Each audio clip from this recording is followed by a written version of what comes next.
సుఖమహర్షి పరీక్షిత్ మహారాజుకు భాగవతం గురించి మరియు 7 రోజుల్లో మోక్షాన్ని ఎలా పొందవచ్చునో తెలియజేస్తున్నాడు. అందులో భాగంగా ఈరోజు మనం భాగవతంలోని షష్టమ స్కందం గురించి పరీక్షిత్తుకు చెప్తున్నాడు.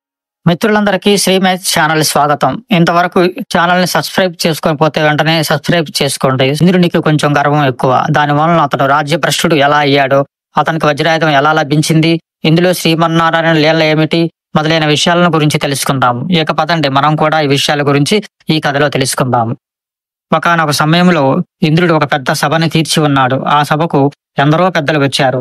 ఇంద్రుడి సముచితమైన సింహాసనం మీద కూర్చుని ఉన్నాడు. అందరూ ఇంద్రుడిని సేవించేవారే తప్ప ఇంద్రుడి చేత సేవింపబడేవారు ఆ సభలో లేరు. గురువులకు ఒక వరస ఏర్పాటు చేయబడినది. అటువంటి సభ నడుస్తూ ఉండగా ఇంద్రుడు కించిత్ అహంకారమును పొంది ఉన్నాడు. అంతమంది తనను సేవిస్తూ ఉండగా తాను కూడా చాలా గొప్పవాడినన్న భావన ఆయన మనసులో బయలుదేరింది. బృహస్పతి దేవతల గురువు. తానంత గొప్పవాడు అవటానికి కారణమైన బృహస్పతి అయిన గురువు గారు కనపడినా కూడా ఇంద్రుడు లేస్తాడా అన్నది అనుమానమే. అహంకారపు పొర కమ్మింది. మహాపురుషుడైన బృహస్పతి సభలోకి విజయం చేస్తున్నారు. ఇంద్రుడు చూశాడు. చూసి వస్తున్నవాడు బృహస్పతి అని తెలుసుకున్నాడు. సాక్షాత్తుగా తన గురువు అని తెలుసు. కానీ ఒక మాట అనుకున్నాడు, ఇంతమంది నన్ను సేవిస్తున్నారు, నేను లేచి నిలబడి ఎదురు వెళ్ళి నమస్కారం చేసి తీసుకొచ్చి ఆసనం మీద కూర్చోబెట్టడం ఏమిటి అనుకున్నాడు. ఆ మర్యాద చేయలేదు. గురువు వస్తూ సభా మంటపంలోకి వచ్చి 2 అడుగులు వేసి చూశాడు.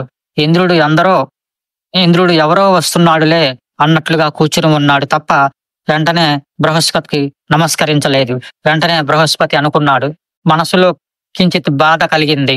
గురువు వస్తుంటే లేచి నిలబడిన కారణం చేత ఇంద్రునికి కలిగిన మద వికారమును తొలగించాలని అనుకుని తిరిగి వెళ్ళిపోయాడు. కానీ ఇంద్రుడి సభ ఆపకుండా నడిపించాడు.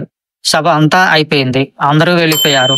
అప్పుడు ఇంద్రుడు అనుకున్నాడు మనసులో, అరే ఇంతమంది నన్ను సేవించటానికి కారణం ఈశ్వరానుగ్రహం. అటువంటి ఈశ్వరానుగ్రహాన్ని నాకు తెచ్చిపెట్టినది గురువు బృహస్పతే. అటువంటి గురువు సభకు వస్తుండగా ఇంద్రుడనైనా నేనే చెయ్యకూడని పని చేశాను. నా వలన అపరాధం జరిగినది. ఇది ఎటువంటి ప్రమాదానికి దారితీస్తుందోనని ఈ ప్రమాదం మా గురువుగారే ఆపాలి అని గబగబా పరిగెత్తుకుంటూ గురువుగారి ఇంటికి వెళ్ళాడు. తన పట్ల అమర్యాదగా ప్రవర్తించిన ఇంద్రుని భావజాలమున బృహస్పతి తన గృహమునందు కూర్చొని తెలుసుకుంటున్నాడు. ఇంద్రుడు తన ఇంటికి వస్తున్నాడని తెలుసుకునగానే అతను ఒక పాఠం చెప్పాలని తన యోగశక్తితో ఇంద్రునికి దొరకకుండా అంతర్ధానం అయిపోయాడు. ఇంద్రుడు వచ్చాడు. కానీ ఎక్కడా గురువుగారి దర్శనం అవ్వలేదు. ఖిన్నుడై ఐరావతం ఎక్కి వెళ్ళిపోతున్నాడు. అయ్యో, గురువుగారు ఎక్కడా దొరకలేదు. గురువుగారి పట్ల అపచారం చేశాను. గురువులకు క్షమాపణ చెప్పాలని అనుకుంటున్నాను అని అనుకుంటున్నాడు. ఈ మాట వినవలసిన వాళ్ళు విన్నారు. ఈ మాటలను ఎవరు విన్నారు? రాక్షసుల గూఢచారులు విన్నారు. అదే ఉత్తర క్షణ ఫలితం అంటే. వెంటనే పరుగున వెళ్ళిపోయిన రాక్షసులు శుక్రాచార్యునికి నివేదన చేశారు. అయ్యా, ఇవాళ ఇంద్రునికి బృహస్పతి అనుగ్రహం తొలగిపోయింది. బృహస్పతికి ఆగ్రహం కలిగింది. గురువు ఆగ్రహం ఎవరి మీద కలిగిందో వానిని పడగొట్టేయటం చాలా తేలిక. కాబట్టి ఇప్పుడు ఇంద్రుడు గడ్డిపోచ.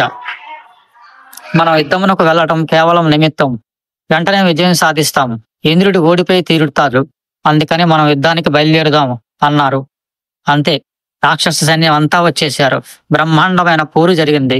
ఇంత బలవంతులైన దేవతలు కూడా గడ్డిపోచల్లా ఎందుకు పనికి రాకుండా ఓడిపోయి వెళ్ళిపోతున్నారు. రాక్షసులకు ఇప్పుడు గురుబలం ఉన్నది. వీళ్ళు దేవతలే కావచ్చు, కానీ వీళ్ళకి గురుబలం లేదు. అందుచేత వీరు ఓడిపోయారు. అమరావతిని రాక్షసులు స్వాధీనం చేసుకున్నారు. ఇంద్రాదులు భయపడి మగారి దగ్గరికి పరిగెత్తారు. అయ్యా, కనీ విని ఎరగని విడ్డూరము, మాకు ఓటమి తెలియదు. అటువంటిది నిన్న బృహస్పతి గారికి కోపం వచ్చి సభలోంచి వెళ్ళిపోయారు. అమరావతి పోయింది. ఉత్తర క్షణంలో నేను రాజ్యభ్రష్టుడనైపోయాను. దీనికంతటికీ కారణం నేను బృహస్పతిని అవమానించటమే అని అనుకుంటున్నాను. ఇప్పుడు మాకు జీవితం ఎలా గట్టెక్కుతుంది అని అడిగాడు. బ్రహ్మగారు అన్నారు, మీరు అమృతం తాగామని మరణం లేదని సంతోషపడుతున్నారు. మీరు పుట్టినప్పటి నుంచి మహానుభావుడైన బృహస్పతిని బ్రహ్మ విద్యా నిపుణుడై మీకందరికీ సుస్థిరమైన స్థానములు కల్పించాడు. అటువంటి మహాపురుషుని ఎలా గౌరవించాలో మీకు చేత కాలేదంటే ఇవాళ మీరు మదించి ఉన్నారు. అందుకే మీరు సింహాసన భ్రష్టులయ్యారు. బ్రహ్మగారే తలుచుకుంటే ఒకసారి బృహస్పతిని ప్రార్థన చేసి పిలువగలరు. కానీ గురువు పట్ల ఆయన చూపించిన మర్యాద చూడండి. మీకు దేని వలన రాజ్యము పోయినది? మీకు బాగా అనుభవం కలిగిందా అని అడిగాడు. అప్పుడు వాళ్ళు, అయ్యా, మాకు బుద్ధి వచ్చింది. మాకు ఇప్పుడు గురువుల అనుగ్రహం కావాలి అని చెప్పారు. బ్రహ్మగారు, దేవతలలో గురుస్థానం ఖాళీగా ఉండకూడదు. అందాక మీకు ఒక అభయం ఇస్తున్నాను. ఇప్పుడు మీకు ఒక గురువును ఆశ్రయించి గురువు అనుగ్రహం పొందండి అన్నారు. అంటే వాళ్ళు, మాకేం తెలుసండి, మీరే సెలవివ్వండి అని అడిగారు. అప్పుడు బ్రహ్మగారు, త్వష్ట అనే ప్రజాపతికి ఒక కుమారుడు ఉన్నాడు. ఆయన పేరు విశ్వరూపుడు. వరుసకి ఆయన మీకన్నా చాలా చిన్నవాడు, కానీ ఆత్మజ్ఞాని, బ్రహ్మజ్ఞాని. మీరు అటువంటి మహాపురుషుణ్ణి సేవించి గురువు పదవి యందు కూర్చోబెడితే ఆయన అనుగ్రహం చేత, ఆయన ఆశీర్వచనం చేత మరల రాజ్య సంపదలు పొందగలరు. అందుకని మీరు వెళ్ళి త్వష్ట ప్రజాపతి కుమారుడైన విశ్వరూపుని ప్రార్థన చేయండి. అంతే. వీళ్ళందరూ విశ్వరూపుని ఆశ్రయించారు. విశ్వరూపుని ప్రార్థన చేశారు. నీ పాదములకు మా శిరస్సు తాటించి నమస్కరిస్తున్నాము. మాకు ఆచార్యత్వాన్ని వహించి మళ్ళీ దేవేంద్రాది పదవులను వచ్చేటట్లుగా అనుగ్రహాన్ని కటాక్షించండి అని అన్నారు. ఆయన గురుపదను స్వీకరించి వచ్చాడు. వస్తూనే ఆయనకు ఒక మహోత్కష్టమైన పని చేశాడు. రాక్షసులకు ఇవాళ ఎంతటి శక్తి ఎక్కడి నుండి వచ్చింది అని బేరీజు వేశాడు. వారు ఆ శక్తిని శుక్రాచార్యుల వారి నుండి అనుగ్రహం పొందారని గ్రహించాడు. ఇప్పుడు ఇంద్రుడిని కూర్చోబెట్టి ఇంద్రుడికి నారాయణ కవచం ఉపదేశం చేశాడు.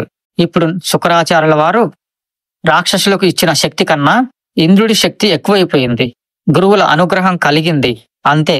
రాక్షసులను అందరినీ ఓడించి మరల అమరావతిని స్వాధీనం చేసుకుని ఎంతో సంతోషంగా కాలం గడుపుతున్నాడు. ఇంత గొప్ప విశ్వరూపుడు తదనంతరం యజ్ఞ యాగాదుల క్రతులలో హవిస్సులను స్వీకరిస్తూ ఉండేవాడు. ఇంద్రాదులకు ఆ హవిస్సులను ఇస్తూ ఉండేవాడు. కానీ ఆయన తల్లిగారి పేరు రచన. ఆవిడ రాక్షస వంశమునకు చెందినది. మేనమామలైన రాక్షసులు వచ్చి, ఒరేయ్, నువ్వు మా మేనల్లుడివి, నీ వల్ల మేము స్వర్గమును పోగొట్టుకున్నాము. నీవు వెళ్ళి దేవతల గురుత్వమును వహించావు. ఇంద్రుడికి నీ మీద నమ్మకం ఎక్కువ, కాబట్టి ఇంద్రుడు చూడకుండా మాకు కూడా కొద్దిగా హవిస్సులను పెట్టేస్తూ ఉండు అని అన్నారు. అలా చేయటం తప్పే, అందులో సందేహం లేదు. అయితే విశ్వరూపుడు పెట్టాడు. అయితే ఎందుకు పెట్టాడు? విశ్వరూపుడు తన స్వరూపం ఏమిటో ముందరే చెప్పాడు. నాకు రాగద్వేషములు తెలియవు. నేను అంతటా బ్రహ్మమునే చూస్తాను. ఎవరైనా ప్రార్థన చేస్తే గబుక్కున వారి మాట వినేస్తాను అని చెప్పాడు. అందుకని రాక్షసులకు హవిస్సులు ఇవ్వటం మొదలుపెట్టాడు. ఇది ఒక రోజున ఇంద్రుడు గమనించాడు. మరుక్షణం యుక్తాయుక్త విచక్షణ కోల్పోయాడు. వెంటనే తన చేతిలోనున్న చంద్రహాసమును తీసుకుని మహానుభావుడైన విశ్వరూపుని 3 తలకాయలు తెగిపోయేట్లు నడికేశాడు. విశ్వరూపుడు మరణించాడు. అతని తండ్రి అయిన త్వష్ట ప్రజాపతికి తెలిసి కోపముతో ఒక పెద్ద యజ్ఞం మొదలుపెట్టాడు. ఇంద్రుణ్ణి సంహరించే వేరొక కొడుకు ఆ యజ్ఞంలోంచి రావాలని అన్నాడు. యజ్ఞం పరిసమాప్తం అవుతుండగా ఒక బ్రహ్మాండమైన రూపము ఆ యజ్ఞగుండంలోంచి బయటకు వచ్చింది. ఆ యజ్ఞగుండంలోంచి బయట వచ్చిన రూపమును పేరు తండ్రి గారు పెట్టలేదు. అది పుట్టి పుట్టగా మొత్తం బ్రహ్మాండమును ఎంతవరకు ఉన్నదో అంతవరకు వ్యాపింపజేసి నిండిపోయింది. ఇంకా చోటు లేదు, అంత నిండిపోయింది. కాబట్టి దానికి వృతాసురుడు అని పిలిచారు. వాడు పుడుతూనే ఇంద్రుడు అనేవాడు ఉండాలి, ఎక్కడ ఉంటాడు అని అడిగాడు. అంటే వాడు తనని చంపటానికి వచ్చేస్తున్నాడని ఇంద్రుడికి తెలిసిపోయింది. ఇప్పుడు ఇంద్రుడు సైన్యం అంతటినీ తీసుకుని యుద్ధమునికి వెళ్ళాడు. వీరు చేసిన అస్త్రములు, వీరు ప్రయోగించిన శస్త్రములు అన్ని తన గుప్పెట్లో పెట్టుకుని నోట్లో వేసుకుని చప్పరించేశాడు. ఇంకా వానితో యుద్ధం లాభం లేదని ముందు బతికితే చాలనుకుని దేవతలందరూ పారిపోవటానికి నిశ్చయించుకున్నారు. శ్రీమన్నారాయణుడి దర్శనం కోసం వైకుంఠ ద్వారం వద్దకు వెళ్లి నిలబడి శ్రీమన్నారాయణుడిని ప్రార్థన చేయటం మొదలుపెట్టారు. స్వామి వెంటనే దర్శనం ఇచ్చి, మీరేమీ బెంగ పెట్టుకోకండి, భయపడకండి అని అభయ ప్రకటన చేశాడు. అప్పుడు వీరందరూ స్వామిని స్తోత్రం చేశారు. వృతాసురుని సంహరించడానికి కావలసిన ఆయుధమును ఇవ్వగలిగిన వాడు ఈ ప్రపంచంలో ఒక్కడే ఉన్నాడు. ఆయనే దధీచి మహర్షి. మీకు వృతాసురులను సంహరించే ఆయుధం ఆయన శరీరం నుండి లభిస్తుంది. ఆయన నిరంతరం నారాయణ కవచమును పారాయణం చేస్తాడు. అందుకని ఆయన వద్దకు వెళ్ళి, అయ్యా, మీ శరీరం ఇచ్చేయండి అని అడగండి. ఆయన బ్రహ్మజ్ఞాని, తన శరీరమును ఇచ్చేస్తాడు. ఆయన శరీరం ఇచ్చిన తర్వాత ఆయన శరీరమును కోసివేయండి.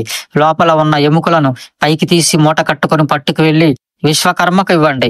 విశ్వకర్మ ఆ ఎముకలలోంచి 100 అంచులు కలిగిన వజ్రాయుధమును తయారు చేస్తాడు. దానితో వృతాసురుడు సంహరింపబడతాడు.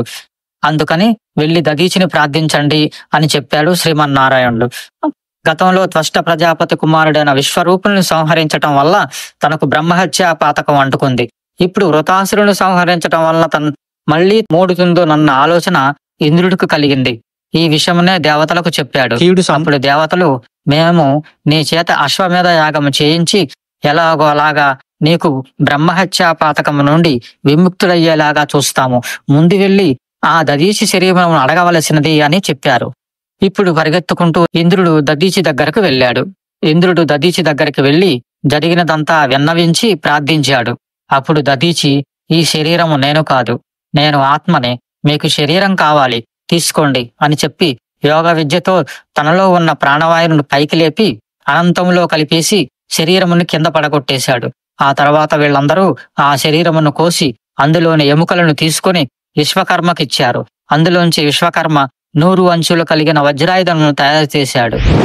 ఈలోగా వృతాసురుడు లోకములన్నింటినీ గడగడలాడించేస్తున్నాడు. ఇంద్రుడు గబగబా వెంటనే ఈ వజ్రాయుధమును చేత్తో పట్టుకుని ఐరావతమును నెక్కి తన సైన్యమునంతటినీ తీసుకుని యుద్ధభూమికి వెళ్ళాడు. వృతాసురునితో యుద్ధం చేశాడు. వృతాసురుడు అన్నాడు, నేను ఈ విశ్వమంతా నిండిపోయి ఉంది, నీవేమి చేస్తున్నావో చూస్తూనే ఉన్నాను. నువ్వు శ్రీమన్నారాయణను దర్శనం చేసుకొని దదీచి ఎముకలను పట్టుకొని దానితో వజ్రాయుధం చేయించుకొని నన్ను చంపటానికి వచ్చావు. నేను నీ చేతిలో చచ్చిపోతాను, ఎందుకంటే శ్రీమన్నారాయణుడు అండ ఉంది నీకు. వజ్రాయుధానికి నేను చచ్చిపోతానని స్వామివారు చెప్పారు. ఆయన వాక్కుకు తిరుగులేదు. నేను చచ్చిపోతానన్న భయం లేదు. నాకు ఎప్పుడైనా సరే భగవంతుని సేవ చేసి భగవద్వాక్యములను చెప్పే వారితోటి సంగమం కావాలి నాకు. నేను శ్రీమన్నారాయణ పాదములలో చేరిపోవడానికి పరితపిస్తున్న వాడిని. అందుకని తొందరగా నీ వజ్రాయుధమును నా మీద ప్రయోగించి నన్ను తుదముట్టించు వెంటనే అని అన్నాడు వృతాసురుడు. ఇంద్రుడు అనుమానపడుతూనే వజ్రాయుధాన్ని చేత్తో పట్టుకుని ఆయన 2 చేతులు నరికేశాడు. అలాగే వాడు పెద్ద పెద్ద అంగలు వేసుకుంటూ దగ్గరికి వచ్చి నోటితో ఉఫ్ అని ఊదాడు. ఆ గాలికి ఇంద్రుడి ఐరావతము అన్నీ ఆయన నోట్లోకి వెళ్ళిపోయాయి. గబుక్కున మింగేశాడు. వృతాసురుని కడుపులోకి వెళ్ళిపోయిన ఇంద్రుడు అదృష్టవశాత్తు ఇంతకు పూర్వం విశ్వరూపుని దగ్గర నారాయణ కవచం పొందాడు. ఆ నారాయణ కవచం స్మరణ చేత, వైష్ణవి విద్య చేత అతడు వృతుడి కడుపులోకి వెళ్ళిపోయినా జీర్ణం కాలేదు. వృతాసురుని కడుపులో ఉండిపోయి వజ్రాయుధంతో ఆయన కడుపును కత్తిరించి బయటికి వచ్చి ఆయన దగ్గరికి వచ్చి 1 సంవత్సరం కాలం పాటు ఆయన కంఠం చుట్టూ తిరుగుతూ వజ్రాయుధంతో ఆయన కంఠములను కోసేశాడు. ఉత్తరాయణ దక్షిణాయనముల సంధి కాలములో వృతాసురుని శిరస్సు దుల్లి కింద పడిపోయింది. ఇదంతా విన్న పరీక్షిత్ మహారాజు ఒక ప్రశ్న అడిగాడు. ఇప్పటి వరకు నీవు నాకు ఎన్నో విషయాలు చెప్పావు, కానీ ఇలాంటి రాక్షసుని గురించి నేను వినలేదు. ఏమి ఆశ్చర్యము! నన్ను తొందరగా చంపేయి, నేను శ్రీమన్నారాయణలోకి వెళ్ళిపోతానన్న రాక్షసుని ఇంతవరకు నేను చూడలేదు. ఈ వృతాసురుడు ఇంతటి మహాశక్తి ఎలా కలిగింది, ఇంతటి జ్ఞానం ఎలా కలిగింది, నాకు చెప్పు, నా మనస్సు ఆతృతతో పడిపోతున్నది అన్నాడు. ఈ కథ ఇంతటితో సమాప్తం. తరువాత కథలో శుకుడు చెప్పిన వృతాసురుని వృత్తాంతం గురించి చెప్పుకుందాము. అంతవరకు సెలవు. ఈ కథ మీకు నచ్చినట్లయితే లైక్, షేర్, కామెంట్ చేయండి. మరియు మన ఛానల్ని సబ్స్క్రైబ్ చేసుకోండి. ధన్యవాదములు.